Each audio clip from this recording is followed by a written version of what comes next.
diz aqui para mim, para você, a financiarização do mercado da arte é um meio ou um fim? Você está ouvindo Primeiras Linhas, um espaço para pensar antes de avançar. Aqui eu compartilho reflexões diretas, íntimas e provocativas sobre o mercado da arte, comportamento, sociedade e economia. Sempre a partir do ponto onde tudo começa, a primeira linha.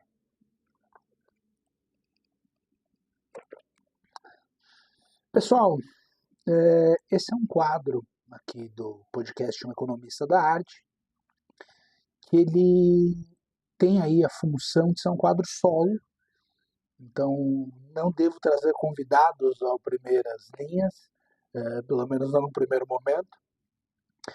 E esse quadro ele tende a ser curto, né? Pensando em podcasts, algo na casa de 10 a 15 minutos, eu não quero me exceder mais do que isso, eu prometo que vou fazer meu melhor. Tá? Mas onde eu quero trazer nesse podcast um formato de conversa descontraído, não necessariamente aprofundando os temas, mas como o próprio nome sugere, trazer as primeiras linhas, né?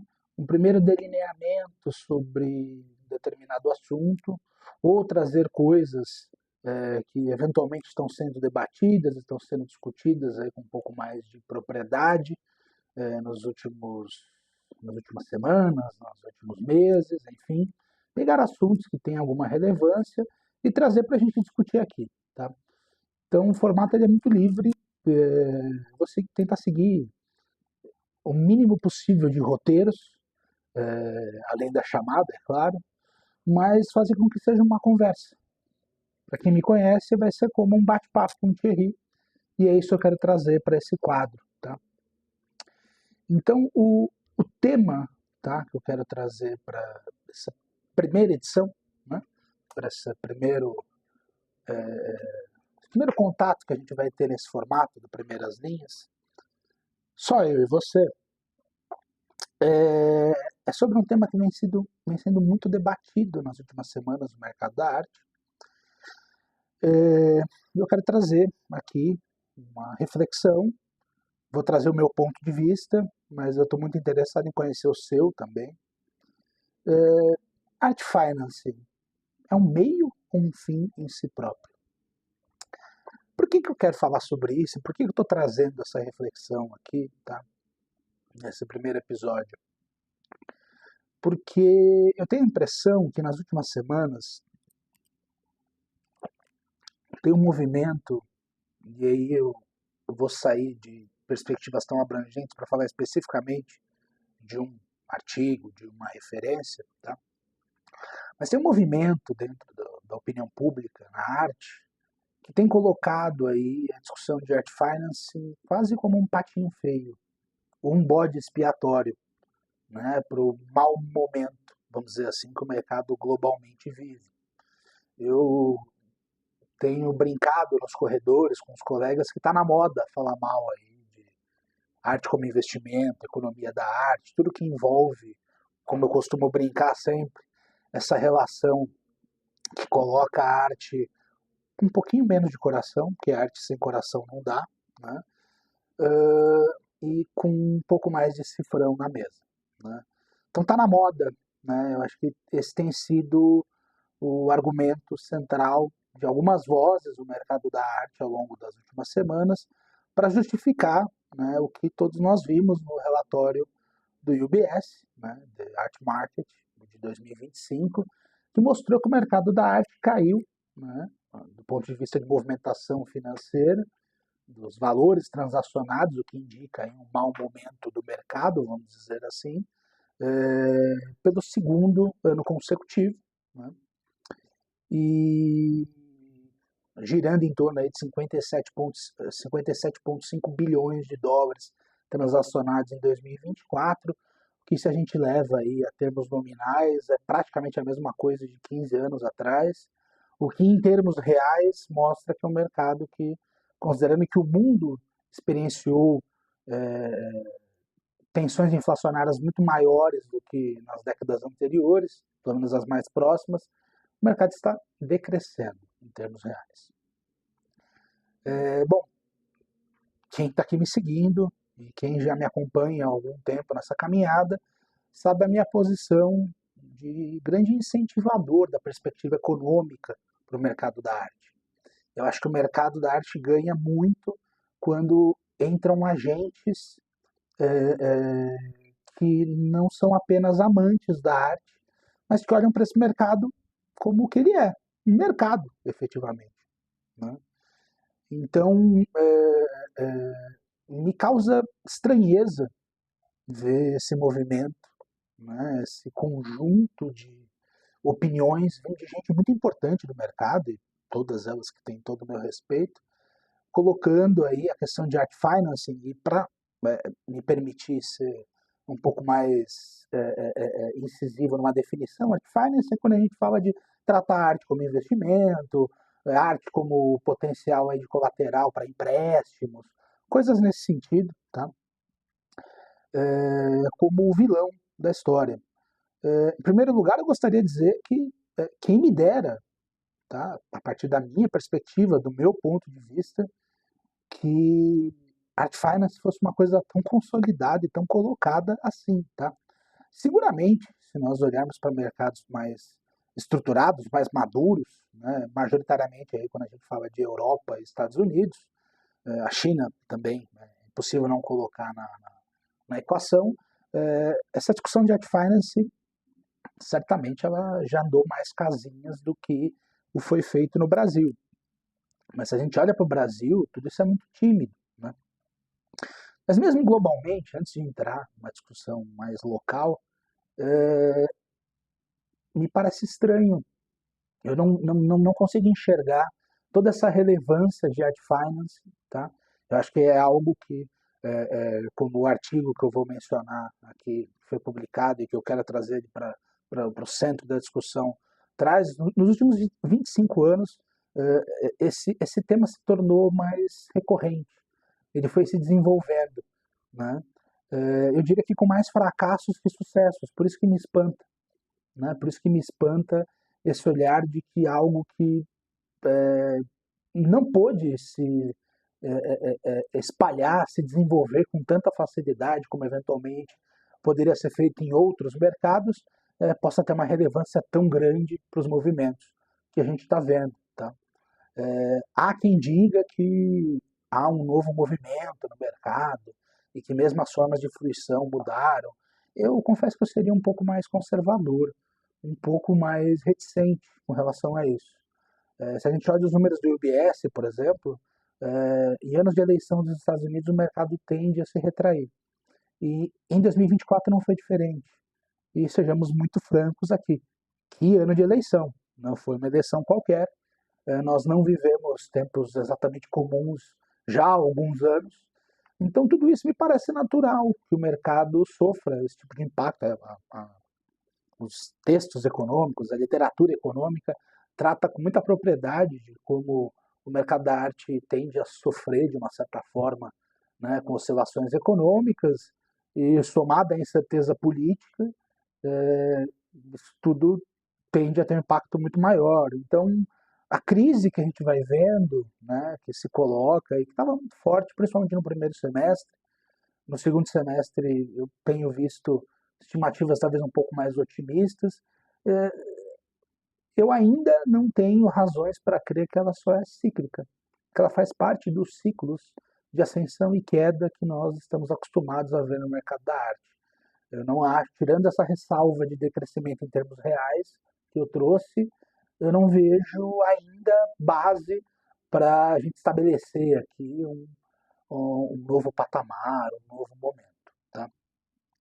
Eu queria comentar em especial um artigo que foi publicado na revista Business of Fashion. Tá? Foi publicado pelo Mark Spiegler, que é um personagem muito relevante no mercado da arte, já ocupou e ocupa posições de absoluta importância, e ele traz um artigo chamado Why Hyping Art as an Investment Needs to Stop. Né? onde ele traz uma série de situações onde Art Finance não deu lá muito certo. Até mesmo no Brasil nós tivemos experimentos nesse sentido, que acho que são lições aprendidas, né? O termo que eu mais gosto de usar para falar desse mercado é o otimismo cauteloso, né? Então, eu acho que as lições aprendidas, os erros do passado estão aí para nos ensinar a nos possibilitar sermos melhores, mas não necessariamente nos condenam no futuro, né? Então ele traz uma série de exemplos, né, seja de insucessos retumbantes, ou mesmo elementos de Art Finance. Ele fala de Masterworks, por exemplo, né? Ele fala de especificamente algumas obras que foram compradas, ele fala do índice May Moses, né? Mas sempre com um tom, eu diria que um tanto quanto depreciativo para tudo isso. Acho que todo mundo tem direito, tá? Ninguém precisa gostar. Eu acredito na liberdade de expressão e acredito na liberdade de pensamento. Ninguém precisa concordar só comigo, ninguém precisa ter exatamente a mesma opinião que eu.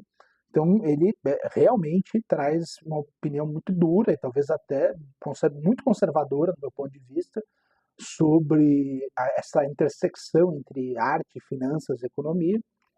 Mas ele traz no final uma proposta, né? No final das contas, assim, pessoal, criticar, as críticas são sempre bem-vindas, mas no fim das contas, ok, mas qual é a sua proposta, então, né? O que a gente quer colocar no lugar? Esse movimento de Art Financing, como eu comentei, eu não acho que ele é tão relevante assim, embora ele seja crescente, e embora eu entenda que indiretamente isso possa contribuir para expandir horizontes do mercado. Mas eu vou fazer uma tradução livre, tá, do que ele coloca no final, o que é a proposta dele. E o que aí eu busco ser muito conciliador sempre nas minhas posições.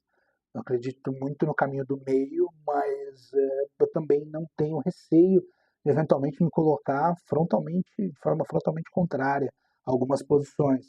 Essa é uma delas, né? Bom, então aqui está a minha proposta, né? O mercado da arte precisa rapidamente é, sair dessa posição, pivot away, né? O termo pivotar, eu acho que está comum no português de muitos já, né? Mas basicamente escapar, sair, né?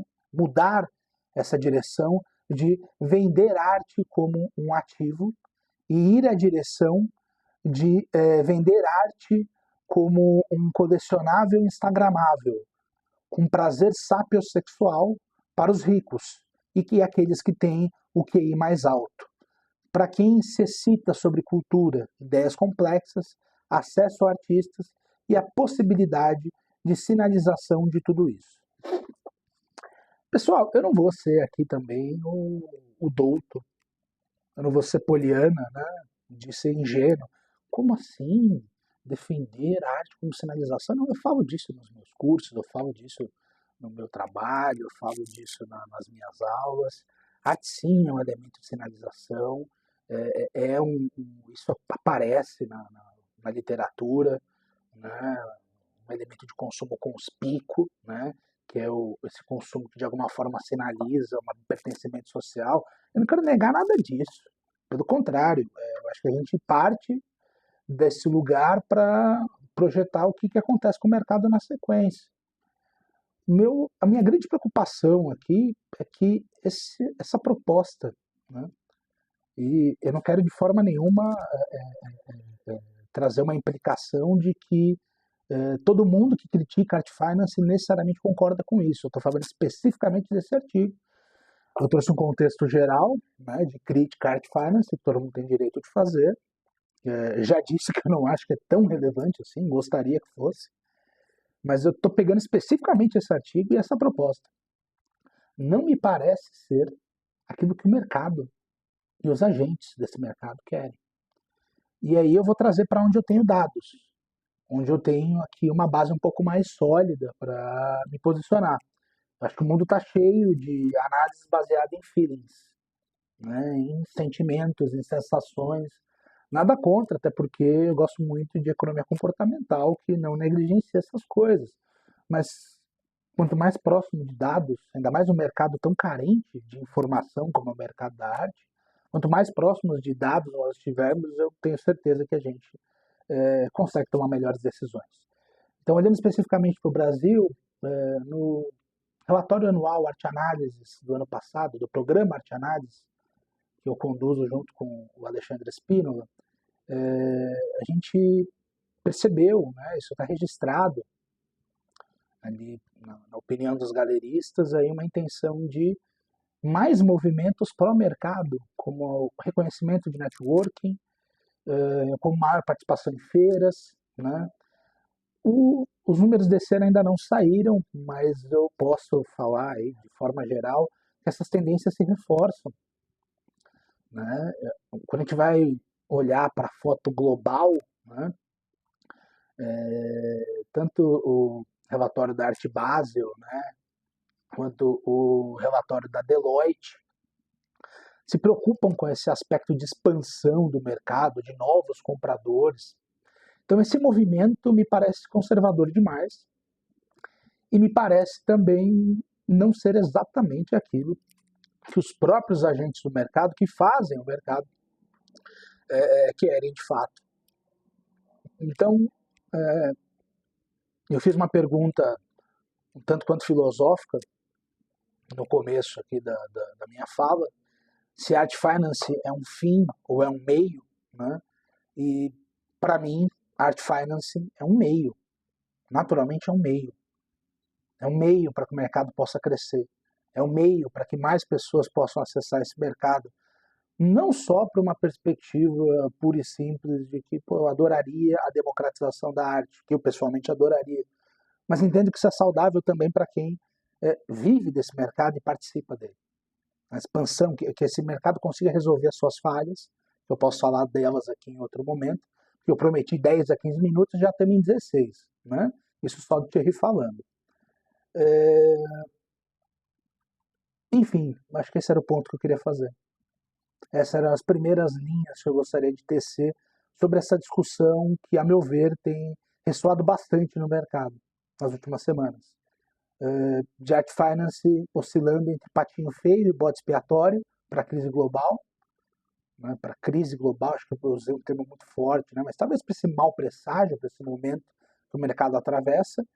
Em suma, eu entendo que não tem nada que me faça crer que nós não possamos estar apenas vivendo movimentos cíclicos, como acontecem sempre próximo de eleições americanas, e em momentos onde o aspecto econômico não vai lá muito bem. Né? Mas se Art Financing não é uma solução, e tudo bem, todo mundo pode discordar de mim, todo mundo pode ter outras opiniões, seguramente recrudescer o mercado e tornar ele cada vez mais restrito não me parece que vai resolver os problemas que estão sendo colocados aí, tanto nos últimos anos quanto para o horizonte do mercado da arte aí para o século XXI. É isso, pessoal. Obrigado. Até uma próxima. Até um próximo momento onde a gente precisa tecer as primeiras linhas de algum assunto muito importante para o mercado.